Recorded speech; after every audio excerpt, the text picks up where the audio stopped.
The coronavirus continues to spread. Democrats blame Trump for it for reasons I don't know why, and Bernie Sanders continues his lead. My name is Sean Clinton, and this is the Guy in a Freedom Show.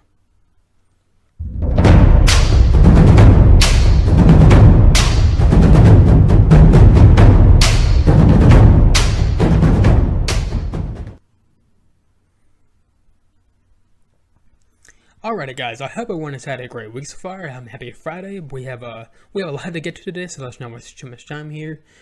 So yeah, the coronavirus is getting bad out there. Like it's continuing to spread all throughout China. It's now spread to other countries now, to Japan, Iran, South Korea, Italy, and of course in the United States too. We had a few cases here in the United States, and many people, about 8,000 people right now, being monitored in both New York and California. So we don't know if they're infected now. They're just being monitored because they've been in contact with people who have been infected with the coronavirus.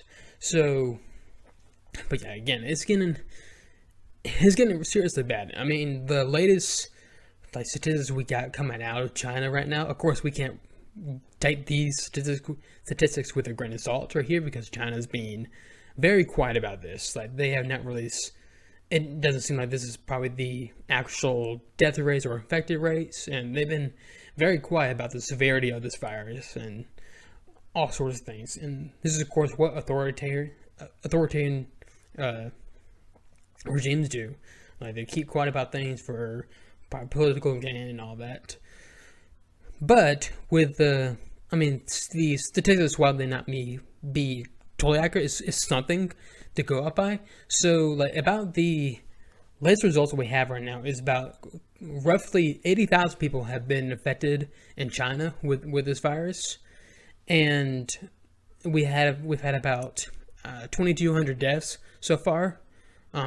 This is in China, of course. It's spread throughout the world too. In Iran, there's many people in Iran. Like it's spreading badly in Iran right now too, which is kind of funny. Like the places that it's spreading around like very quickly is all these authoritarian regimes, and like places like the United States, of course. And I don't know actual results in Italy. I know it's getting some cases of it, but probably not much.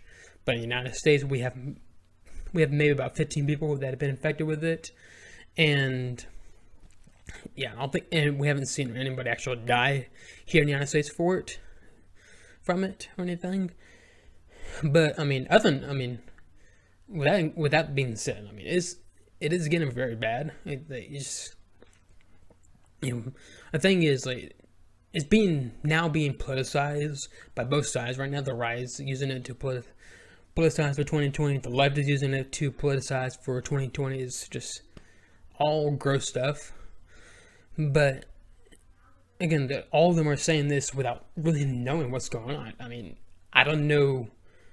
I mean, of course, we do have like kind of the symptoms from the coronavirus, and by the symptoms itself, it doesn't seem to be like Ebola style severity. It seems more like flu or bad cold type severity. But I mean, it will get you pretty sick if you get it. But I mean,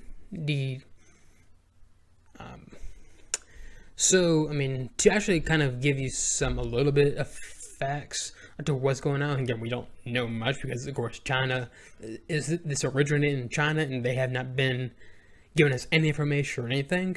But here's what the CDC has on the coronavirus right now.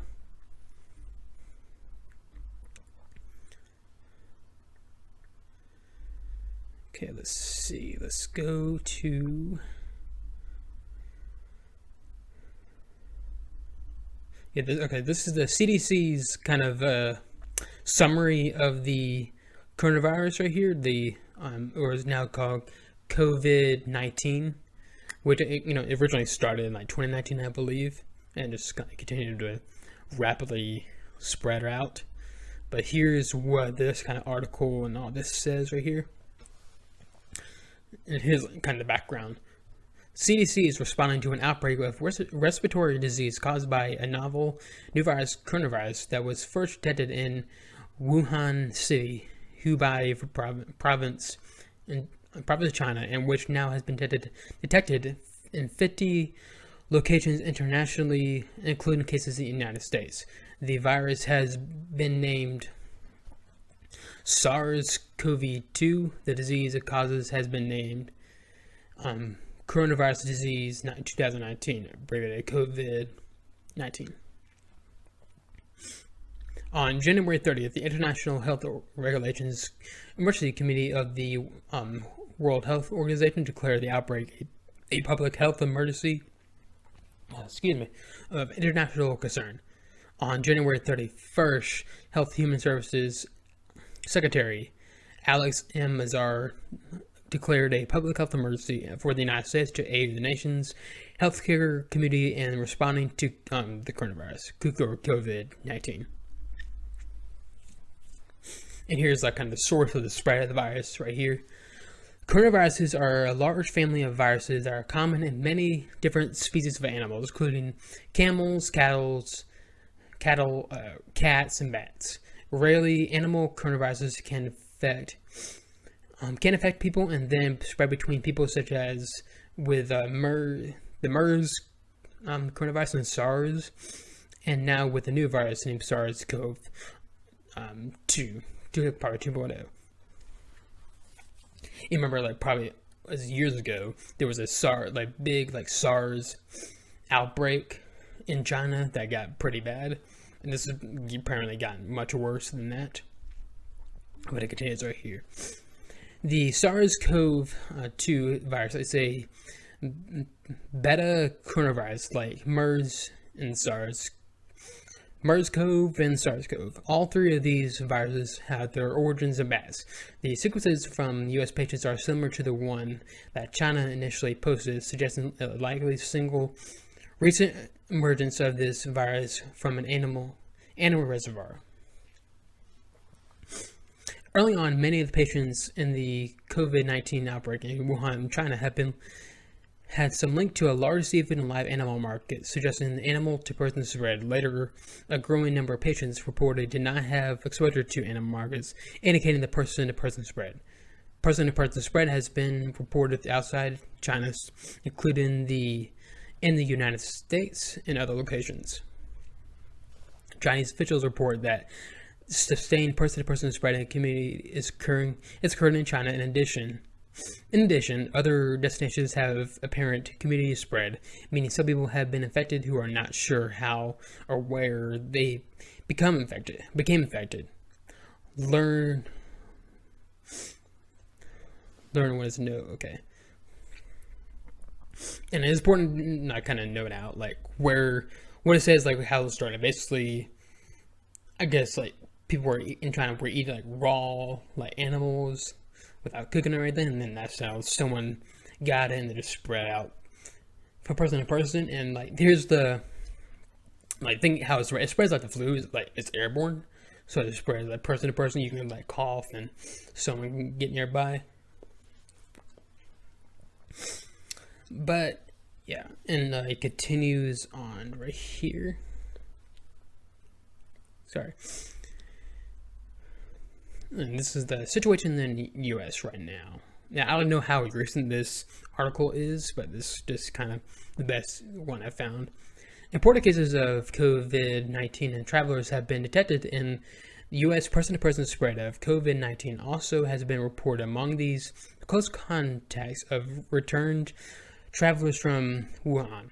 On February 25th, CDC confirmed COVID-19 a person who reportedly did not have a relevant travel history or exposure to another patient with COVID-19 unknown exposure. At this time, the virus is not currently spreading in the community in the United States. So yeah, and that's actually the latest thing we got here in the United States. Like someone got it we don't know where it came from. They haven't been in contact with anyone who's had it, as far as we know, and they haven't been to China, so it's kind of very weird. So I mean, we don't know how exactly.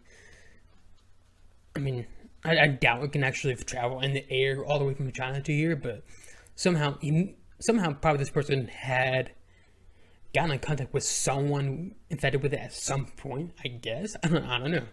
the thing is, the problem with this particular virus right here, it takes 14 days before it can actually you show symptoms of it. And with most like viruses like Ebola, for example, you don't start becoming contagious until you start like coughing up blood, until it starts getting really bad. And I think the same thing with like the flu and cold, I believe. Like when you actually start showing symptoms and start coughing and everything, that's when it can spread. But with a coronavirus, like it can spread. You get a 14-day window period that you can spread it, but you don't have the symptoms. So that's how this thing has been kind of moving rapidly throughout China, and now it's gotten into the U.S. and Iran and everywhere else. But of course, like I said, it's like there's not been any like widespread infection throughout the United States as of right now. And I'll give my opinion like whether or not it would happen or not later on, but let's continue right here. Illness severity. Both MERS and SARS have been known to cause severe illness in people. The complete clinical picture with regard to COVID-19 is not fully understood. Reported illnesses have ranged from mild to severe, including illness resulting in death. There are ongoing investigations to learn more. This is rapidly evolving situation, and information will be updated as it becomes available. And of course, it doesn't help with China not making any information available at all. So that's a problem. But yeah, SARS and like MERS apparently were very, very bad when those were spreading. But with this particular like strain of the coronavirus, it appears like, as far as we can see, is that it just appears like with some people it's just kind of mild, like kind of a cold or just a flu or whatever, and some people it's causing death, which is kind of similar to the flu in many ways. So, and that's why I don't think the panic over this is necessary all the way, but I'll get to that later. Risk assessment. Outbreaks of novel virus infections among people are always a public health concern. The risk from these outbreaks depends on the characteristics of the virus, including how well it spreads between people, the severity of resulting illness, and the medical or other measures available to control the impact of the virus. For example, vaccine or treatment medications. The fact that this disease has caused illness, including illness resulting in death and sustained person-to-person spread, is concerning. These factors meet two of the criteria of a pandemic. As community spread is detected in more and more countries, the world moves closer toward meeting the third criteria, worldwide spread or spread of the virus. The potential public threat posed by COVID-19 is high, both globally and to the United States, but individual risk is dependent on exposure. For the general medical public who are unlikely to be exposed to the virus at this time, the immediate health risk of COVID-19 is considered low. And of course, and that could change if it spreads more throughout the United States, but as of right now, it's only in the double digits. So it's not a major concern in the United States, but worldwide it is a major concern because it's getting more and more countries are seeing it, and as more and more countries continue to see patients with this coronavirus, it's going to be harder to contain. So, and as of right now, I believe the CDC and WHO is working on a vaccine to stop this, and yeah, hopefully they come out with this soon. But anyways, it continues right here. Under current circumstances, people will have an increased risk of infection. For example, healthcare workers caring for patients with COVID-19 and other close contacts of persons with COVID-19. CDC has developed guidance to help in the risk assessment and management of people who are potential exposures to COVID-19. However, it's important to know that the current global circumstances suggest it is likely that this virus will cause a pandemic. In that case, the the risk assessment would be different.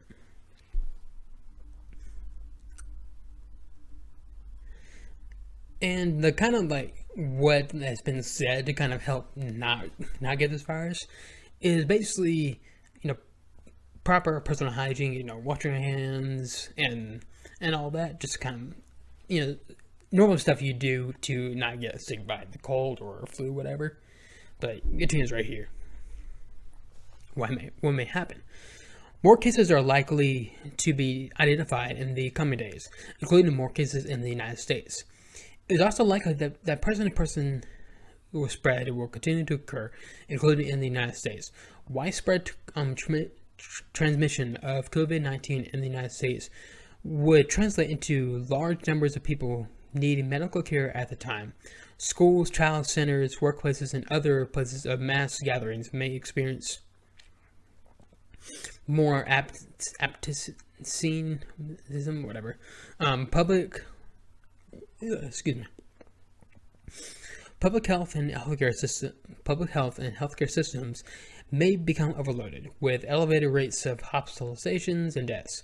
Other critical infrastructure, such as law enforcement, emergency medical services, and transportation industry, may also be affected. Healthcare providers and hospitals may be overwhelmed. At this time, there is no vaccine to protect against COVID-19 and no medications.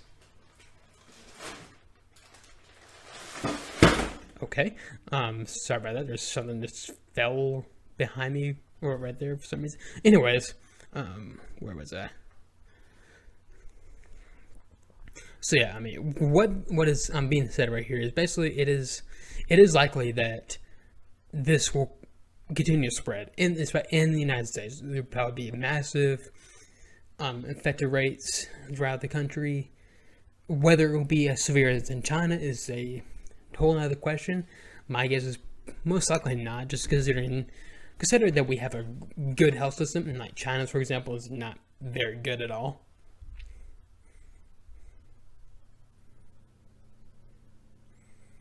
But all right, it continues right here. Is a CDC response. Global efforts at this time are focused currently on containing spread of this virus and mitigating the impact of this virus. The federal government is working closely with state, local, tribal, and territorial partners, as well as public health partners, to respond to this public health threat.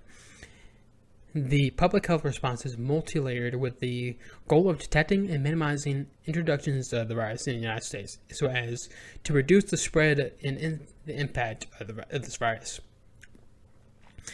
CDC is operationalizing of all of its pandemic preparedness and response plans, working on multiple fronts to meet these goals, including specific measures to prepare communities to respond to local transmission of the virus and that causes COVID-19.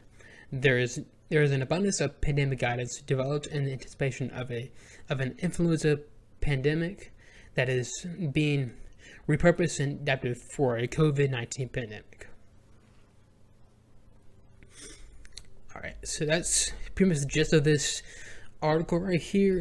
Yeah, it's a lot of information, but it's a lot of like useful information for all of us to consider right here, because there's so many mixed messages being like thrown out there without any like background knowledge.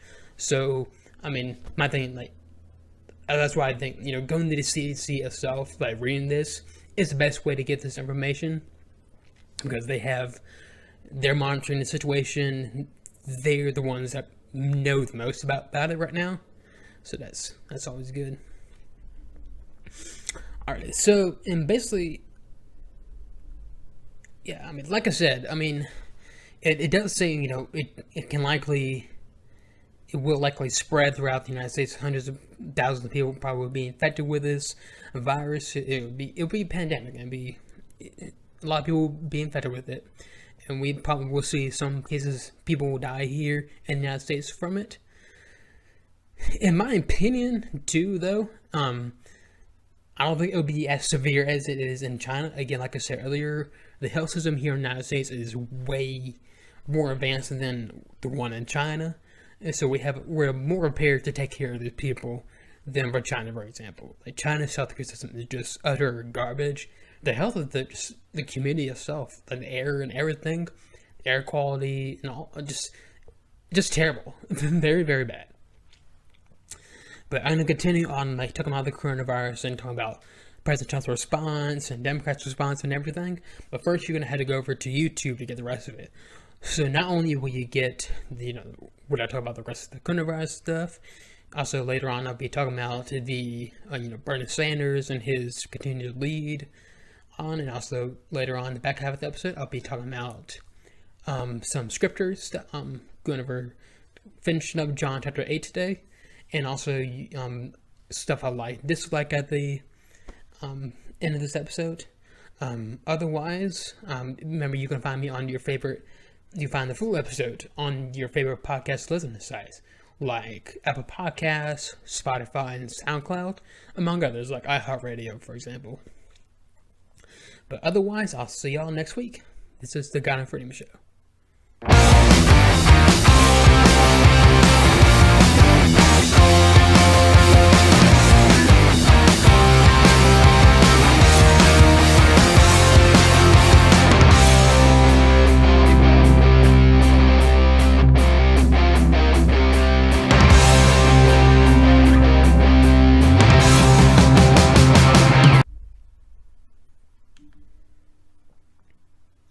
Alrighty guys, so let's continue on right here. So, like I said, I just don't think it'll be the severity of the virus coming in the United States. I don't think it won't be as severe as China. I mean, I could be very wrong about that, but I just don't see it, considering the health system. So I think, that's why I think kind of the panic over this virus, like the widespread panic and everything.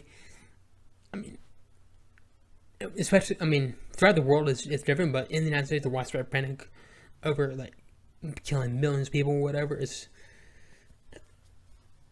unnecessary in my opinion. It definitely needs to be taken seriously. It is a very very bad, serious situation, but there's no reason to panic. I mean, that's my opinion. I don't think there's any reason to panic. I think the media has been like driving up the panic more than anything of this thing. I mean, they've done this with several things like Ebola, the Zika virus, with the swine flu years back and everything, and obviously we're all still here from that. So, I mean, again, this could be a different situation, but the likely chance of it is low, and of course, the likely chance of us, like normal people in the United States, getting it is very low at this point.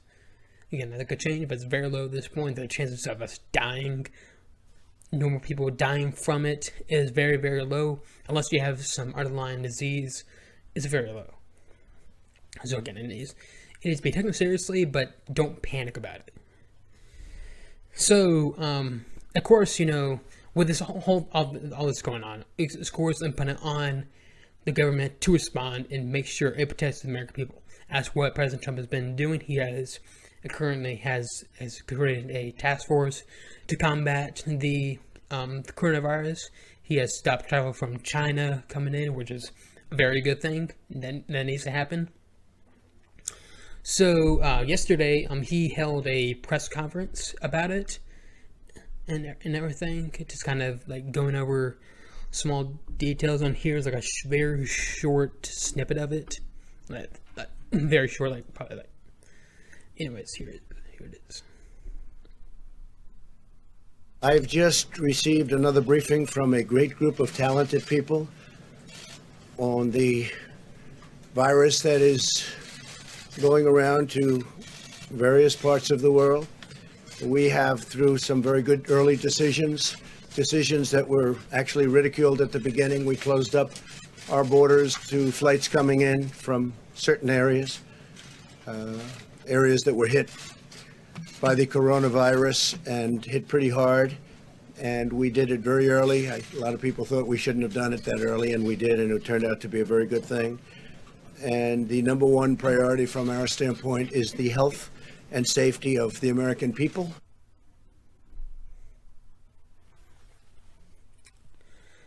So yeah, this is exactly what President Trump needs to be saying right here. I mean, what he's saying is, it's true and it's good for him to say stuff like this. Kind of brings like comfort to American people. They are monitoring the situation and doing what they can to stop this from spreading out throughout the states. So that's a good thing. But of course, being Trump, not everything he has said is all good. Unfortunately. He did have some contradictory sayings in this press conference, saying they're working. I mean, yes, he said stuff. Basically the risk of a pandemic in the United States or epidemic in the United States is very, very, very low. Of course, the CDC says it's very likely for it to happen. So I mean. That's just one example. You can watch the press conference. I'll put the link in the description for it so you can see for yourself. But of course, he's saying things that contradict what the CDC is saying, which is it's not good at all. I mean, the last thing you want to do is say one thing to reassure the American people, and then the CDC come out saying another thing, and that's not going to cause any reassurance to the American people at all. And of course, he did have a typical dumb tweet he tweeted out. I mean, it's not the worst tweet in the world. I mean, but here's what it says: low ratings, fake news. MSDNC. Yeah, MSDNC is it? Okay, whatever. Low ratings, fake news. MSDNC. I wonder if that's a typo. Right? I'm guessing he's talking about the DNC, whatever. And CNN are now doing everything possible to make the coronavirus, spelled K-A-R-O-N-A-V-I-R-U-S, look as bad as possible, including panicking markets if possible. Likewise, their incompetent do-nothing Democrats comrades are all talk, no action. USA is in great shape. And by the way, this is not entirely inaccurate right here. Not entirely. I mean, the media has been driving up the panic rather rapidly, pretty much. I want to say that's probably the reason why the markets have been dropping. And by the way, I forgot to mention that the markets have seen a hit from the coronavirus. Like, they have dropped about 4,000 points since opening earlier this week. Which is not good, but I don't think it will hurt Trump for re-election. I mean, of course, that don't matter at this point, right now. But I don't think that will hurt him necessarily. But it's still not good. But hopefully, as more work is being done, and President Trump does better press conferences later on, the confidence will start coming back in the markets and everything. But otherwise, this tweet was ill-advised. Of course, there's no need for to tweet this out. It's not going to help to reassure the American people. Like I said, he's saying one thing, the CDC is saying another. It's not good stuff.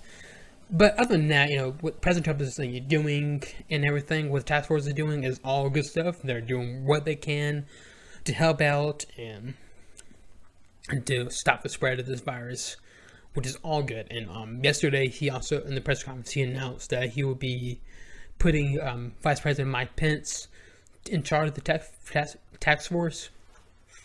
And here's a quick snippet of that right here.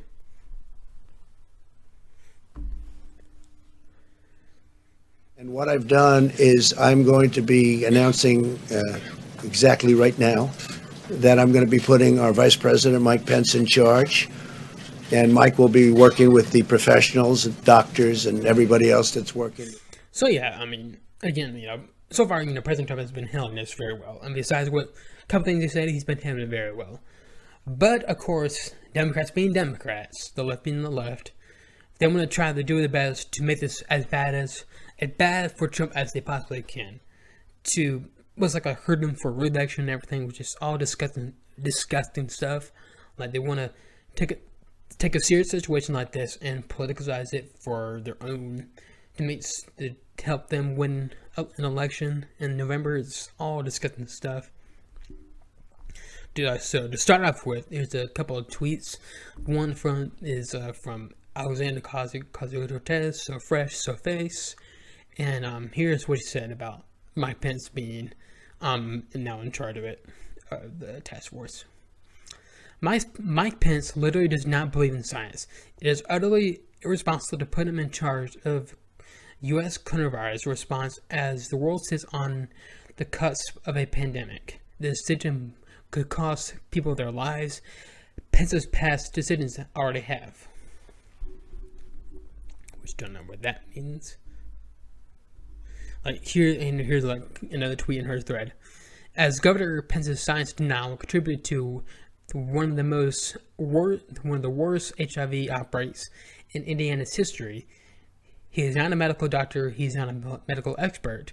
He is not qualified nor positioned in any way to protect our public health. Okay, whatever. I mean, blaming him for HIV outbreaks, very odd. And I mean, this is funny. Like the whole science denial thing is, of course, coming from the fact that Pence is not a big believer in climate change or whatever. But I mean, it's all stupid stuff right here. But here's a tweet from Elizabeth Warren. And here's what she said responding to what she would do as president to combat the coronavirus. Here's what she tweeted out. We need to get our priorities straight and focus on keeping the American people safe, not funding a monument of hate. I've introduced a bill to divert every dime Donald Trump is spending on his racist wall to fighting the coronavirus, which is absurd on many levels. First off, the wall can't be racist. A wall is an inanimate object.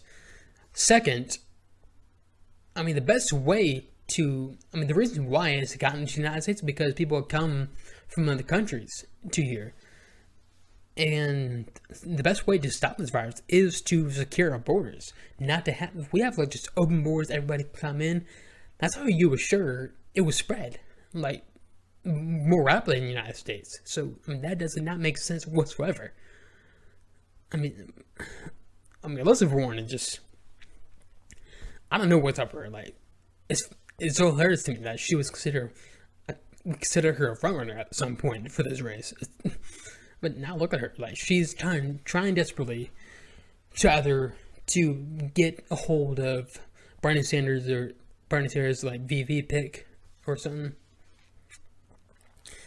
It's all stupid. And the media has been just absolutely disgusting with this whole thing. Again, driving up panic and everything.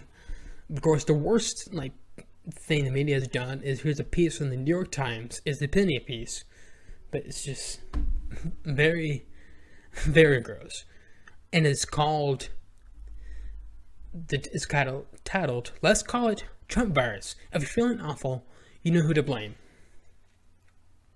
Okay, last I checked, this virus originated in China. So, are you suggesting that, Trump had the virus and he somehow gave it to something, threw it to China or something to make it spread? I mean, that's absurd. I mean, I don't stand the logic of this. Like, how can you possibly blame Trump for the spread of this virus? For one, it has not been a widespread infection in the United States. And for two, I mean, it started in China. Like, he had, whatever. Here's what the article says.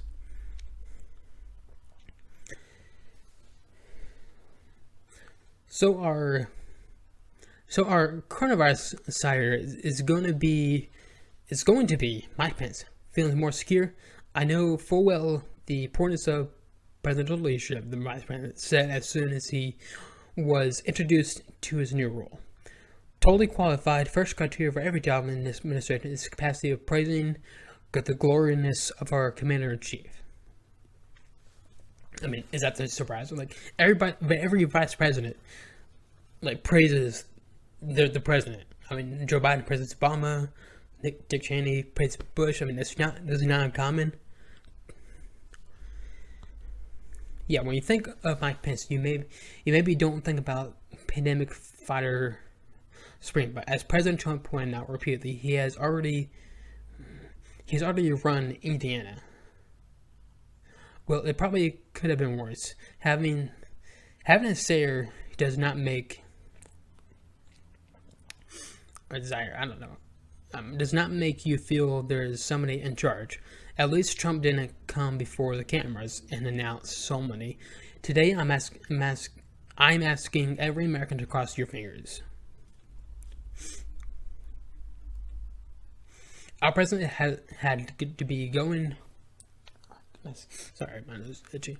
Our president had to be going crazy over a problem that involves both declining stock prices and germs. This is the guy, after all, who thinks shaking hands is barbaric, who is followed around by aides bearing sanitizer. During his press conference, he told the story of a fever-ridden supporter who gave him a hug. Do you think it was a peripheral fantasy? Either way, the idea has been haunting him forever. Meanwhile, he has come up with a totally new explanation for the stock market skid. It turns out investors were not frightened so much by the pandemic as the Democratic debate, which is another thing he said. Like he said, reason why the stock market has crashed is because of the Democratic debate, which is of course not true. But anyways, I think the financial markets are very upset when they look at Democratic candidates and standing on that stage making fools out of themselves. Plus, the virus thing is not necessarily a big deal. What really shocked him, Trump said, with his discovery that the flu in our country kills 25,000 people to 69 people a year. 69,000 people a year. So the problems are the Democrats and the flu. The answers are Mike Pence and reminding the public once again that Nancy Pelosi's district has a big homeless problem.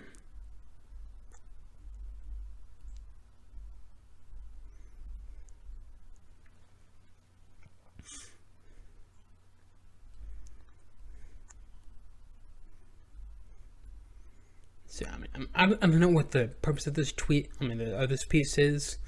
Like, it's pretty much just blaming him for this spread of this virus. It makes no sense whatsoever. Like, I just don't get it. Like, how can you possibly say this is all Trump's fault and everything?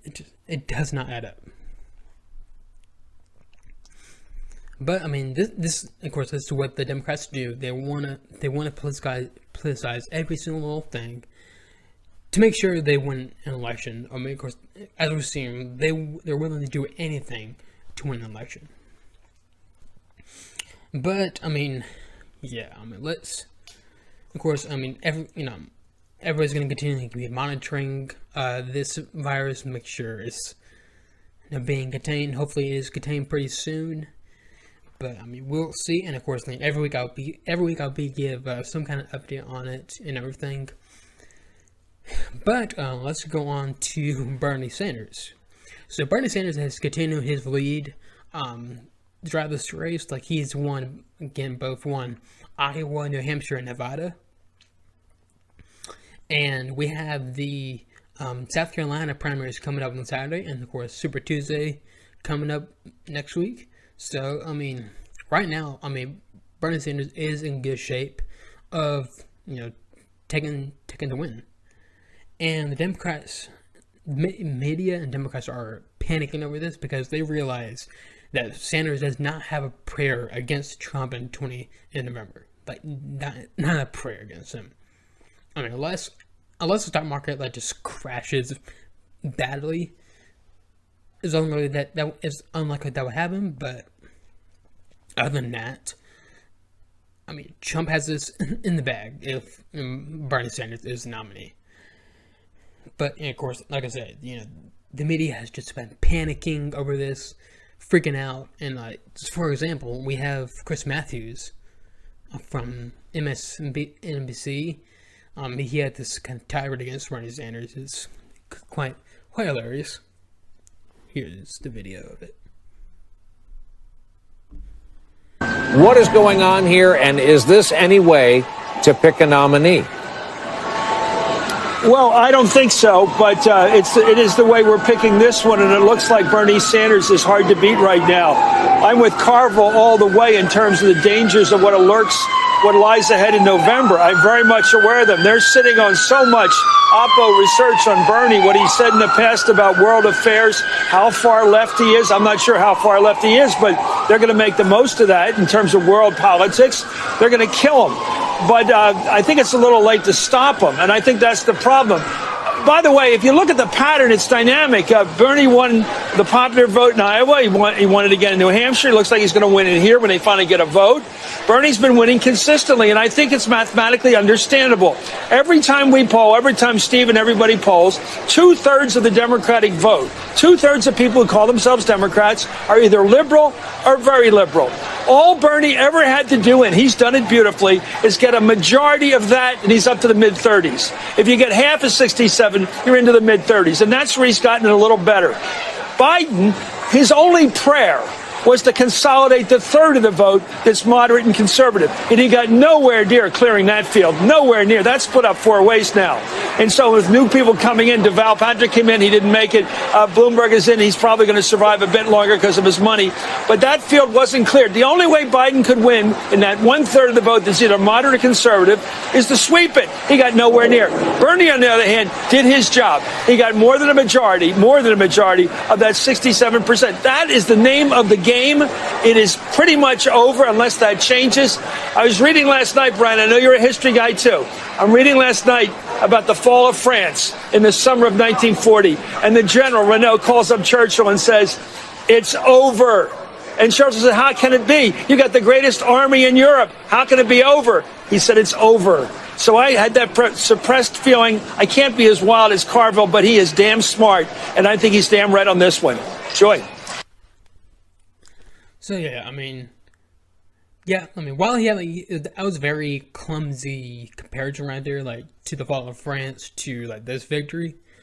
To a certain context, I understand what he's saying, and I understand why he's panicking. Like he obviously doesn't like Bernie Sanders whatsoever, and like a lot of main Democrats don't like him either. They don't want him to be the nominee.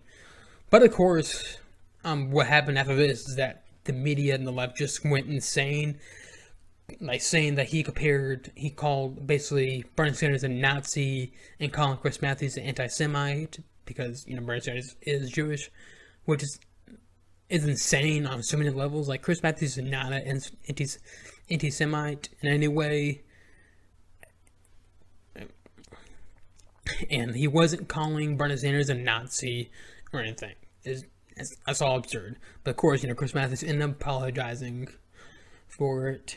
But he's not the only one panicking. Like, the several members of the media are panicking over this, and as they should.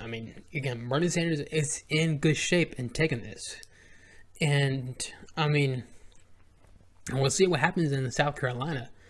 Right now, the conventional wisdom right now is that Joe Biden will likely take South Carolina, and if that happens, that will throw some kind of wrench into this race and make him more competitive. But likely Sanders will still pull out the win. But if Sanders wins South Carolina, it's done. It's done at this point, because he will probably sweep. He probably most likely sweep Super Tuesday, and at that point, it's done at this point. So but again, it is possible for Biden to come up. Win South Carolina and win some southern states in Super Tuesday. Whether it will be enough, I doubt it, but we shall see. And, there could be a possibility of a broker convention coming up with the Democrats, like there was on the last election. But again, the likely chance of that happening is very low, so we shall see. We shall see what happens. But, alright, I think that's all of the main stuff today, so let's get into some scripture. Again, we'll be finishing up John chapter 8 today, It'll be from verse 31 to 59, and you can follow me along, and I'll be in the New Living Translation. Jesus said to the people who believed in him, "You are truly my disciples if you remain faithful to my teachings, and you will know the truth, and the truth will set you free." "But we are descendants of Abraham," they said. We have never been slaves to anyone. What do you mean you will be set free?" Jesus replied, "I'll tell you the truth. Everyone who sins is a slave to sin. A slave is not a permanent member of the family, but a son is part of the family forever. So if the Son sets you free, you are truly free. Yes, I realize that you are descendants of Abraham, and yet some of you are trying to kill him because there's no room in your hearts for my message. I'm telling you what I saw when I was with my father, but you're not following the advice of your father." "Our father is Abraham," he declared. "No, for if you were the children of Abraham, you would follow his example. Instead, you are trying to kill me because I told you the truth, which I heard from God. Abraham never did such a thing. No, you're imitating your real father." They replied, We aren't illegitimate children. God himself is our true father." Jesus told them, "If God were your father, you would love me because I have come to you from God. I'm here. I'm not here on my own, but he sent me. Why can't you understand what I am saying? It's because you can't even hear me. For you are the children of your father, the devil, and you love to do evil things he does. Do the evil things he does. He was a murderer from the beginning. He has always hated the truth because there is no truth in him. When he lies, it is consistent with his character, for he is a liar and the father of lies. So when I tell the truth, you naturally don't believe it. Which of you can truthfully accuse me of sin? And since I am telling you the truth, why don't you believe me? Anyone who belongs to God listens gladly to the words of God, but you don't listen because you don't belong to God." The people retorted, "You Samaritan devil, didn't we say all along that you were possessed by a demon?" "No," Jesus said, "I have no demon in me, for I honor my Father, and you dishonor me.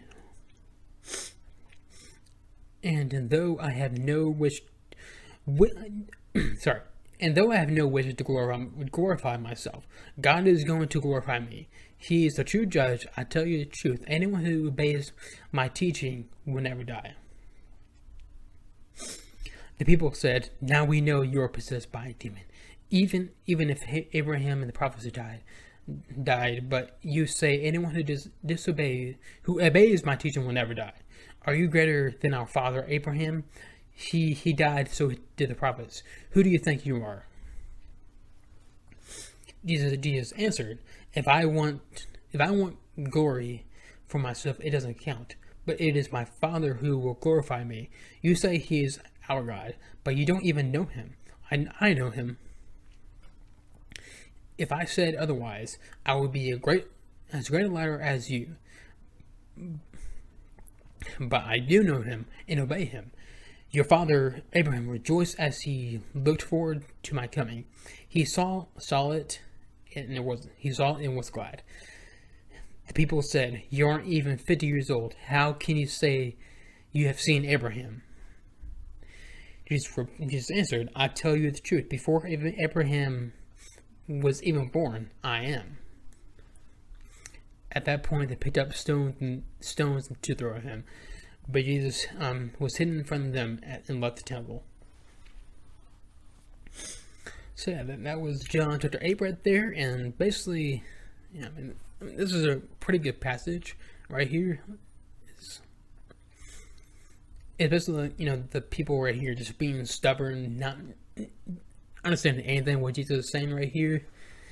Like, they're, like, of course, at the end they ask him, like, how can you see Abraham? And he tells you, like, I saw him, I was there before he was born. So, he's like, right there saying that he is God. right there. So yeah, it's very fascinating stuff, and I can't wait for actually next week for John chapter 9 start of it, because John chapter 9 is a really good chapter. So looking forward to that. So let's get to some good stuff and bad stuff. Alrighty, so some good stuff of the week. So we have very recently I saw the movie A Quiet Place, and I loved it. It is a really, really good movie. A really good movie. It's very unique. A very unique storyline. Like, I haven't seen anything like it before. And like the whole idea of you gotta stay quiet, and was eerie about it. It's like the whole movie is pretty much silent throughout the movie with random noises throughout. But yeah, it's a really good movie. I recommend you watch it. But the reason why I bring this up is that The Quiet Place Part 2 is coming up pretty soon, and I can't wait to see it. I mean, from the trailer, it looks really good. So, but here's the trailer right here. This is, I think, the latest trailer. It's actually the Super Bowl trailer right here, but it looks really good. Sorry about that.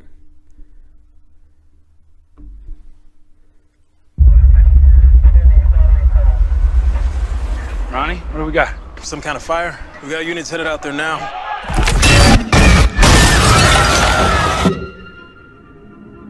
don't know why he came all the way up here. He won't survive. There are people out there. People worth saving.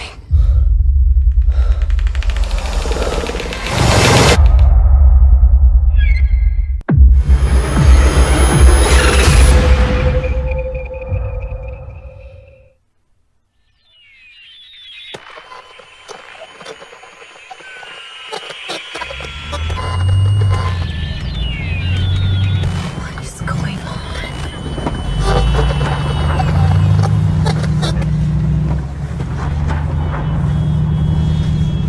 It's okay, baby. It's okay. Mom? Yeah.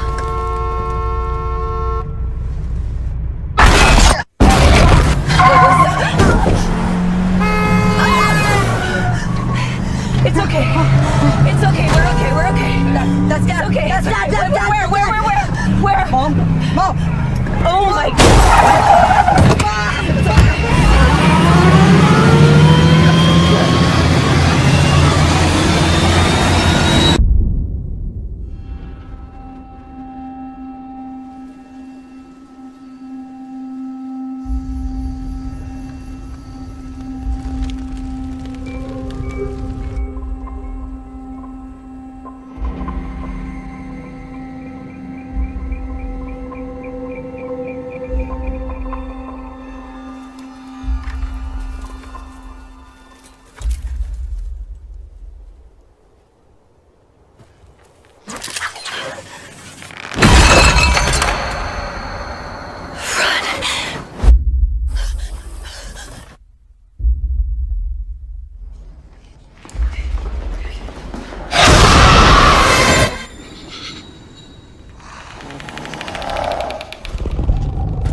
I don't know why he came all the way up here. There's nothing left. Please. There are people out there worth saving.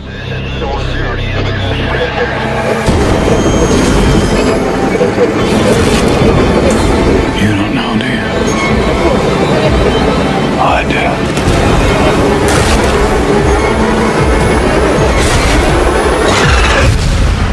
The people that are left, they're not the kind of people worth saving.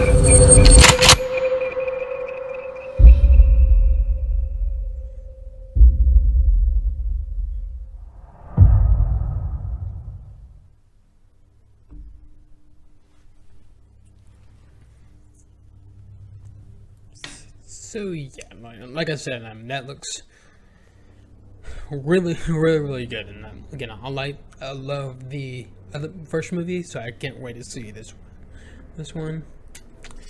But I think I'm gonna skip bad stuff of the week, because I mean a lot of this episode was bad stuff. So let's end on a kind of a good note.